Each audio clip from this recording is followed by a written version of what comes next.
राष्ट्रवादी शरद पवार गट काँग्रेसमध्ये विलीन होणार अशी चर्चा रंगलेली होती आणि त्यानंतर खरंच शरद पवार हा निर्णय घेणार का, कधी घेणार आणि तसं झालं तर लोकसभेचं चित्र कसं असेल असे अनेक प्रश्न अनेकांना पडले। पण मुळात ही चर्चा सुरू कशी झाली हे पाहूयात या रिपोर्टच्या मधून।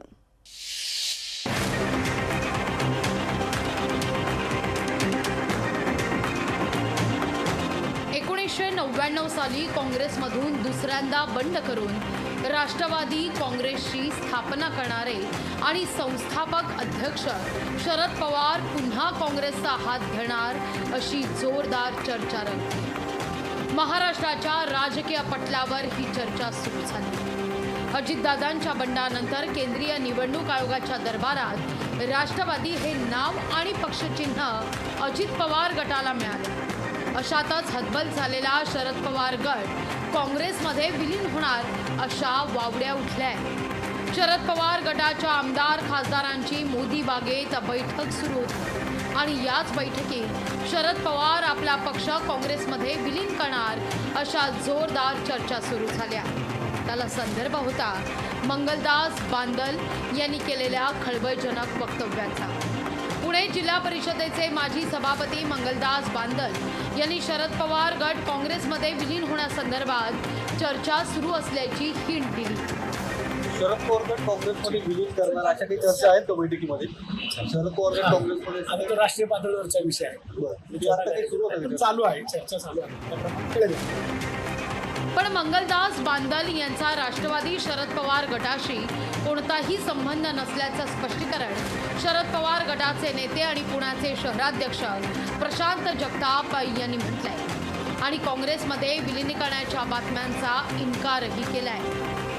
या ठिकाणी कुठल्याही पक्षामध्ये राष्ट्रवादी काँग्रेस पार्टी म्हणजे पवार साहेबांचा पक्ष मर्ज होणार नाही।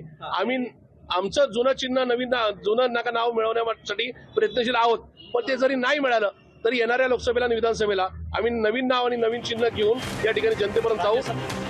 शरद पवार गटाच्या इतरही नेत्यांनी यावर कोणतीही चर्चा झाली नसल्याची पुष्टी केली आहे। राष्ट्रवादी काँग्रेस पक्ष काँग्रेसमध्ये विलीन होणार आहे।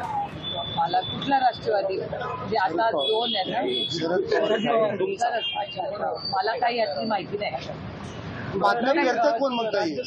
आता तुम्ही कुणाचं ऐकून लावली त्या व्यक्तीला विचारा ना, मला काय झालं, मी तर काय तुम्हाला सांगितलेलं नाही। सोशल मीडिया आणि विविध मीडियाच्या चॅनलवर जी येत आहे ती चॅनलवर आल्यानंतरच आम्हाला कळाली।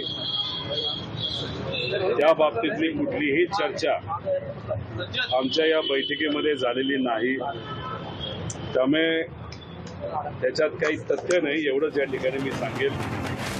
काही दिवसात राज्यसभा निवडणूक होणार आहे।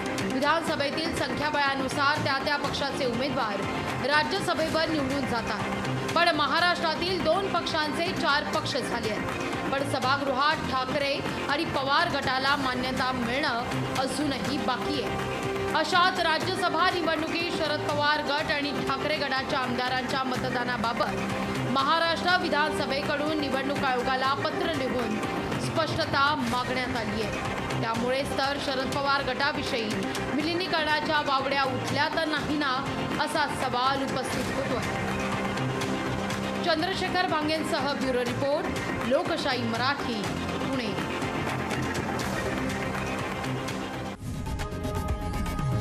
लोकशाही मराठी ऐका, पहा, जागरूक रहा।